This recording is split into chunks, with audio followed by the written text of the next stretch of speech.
வணக்கம் மக்களே. எங்களோட இஷ்ட தெய்வங்கள் ராமரும் ஆஞ்சநேயரும். ஆஞ்சநேயருக்கு வடமாலை சாத்துறதா வேண்டிக்கிட்டோம். சரின்னு ஒரு சனிக்கிழமை உளுந்த வடை செஞ்சு ஆஞ்சநேயருக்கு சாத்தலான்னு பிளான் பண்ணியிருந்தேன். என்னோட ஹஸ்பண்ட் ட்ரெடிஷ்னல் ஆத்தென்டிக் ஆஞ்சநேயர் வடை தான் பண்ணணும் அப்படின்னு ரிக்வெஸ்ட் பண்ணாரு. ஸோ எங்கள் அப்பா கிட்ட நான் ரெசிபி கேட்டு ஃபர்ஸ்ட் டைமாக இதை ட்ரை பண்ணேன்.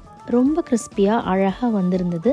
ஒன்று ஒன்றா நூலில் கோர்த்து 108 வடை ரெடி பண்ணோம். என் பொண்ணு அதை கவுண்ட் பண்ணி அழகாக பேக் பண்ணா. எல்லாரும் ரெடியாகி என்னோட ஃப்ரெண்டோட பையனையும் கூப்பிட்டுக்கிட்டு கோவிலுக்கு போனோம்.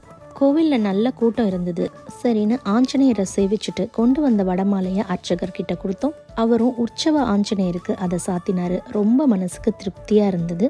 பூஜை முடிச்சப்புறம் அந்த 108 வடையையும் அங்கே கோவிலில் உள்ள பக்தர்களுக்கு டிஸ்ட்ரிபியூட் பண்ணோம். அன்னைக்கு பெருமாள் தாயாருக்காக சஹஸ்ர தீபம் கோவிலில் ஏற்றிருந்தாங்க. நாங்களும் ஆளுக்கு ஒரு தீபம் ஏற்றிட்டு திவ்யமான தரிசனம் முடிச்ச திருப்தியோட வீட்டுக்கு வந்தோம். இந்த ஆஞ்சநேயர் வடையோட ரெசிபியை நம்ம நெக்ஸ்ட் வீடியோவில் பார்க்கலாம். தேங்க்யூ.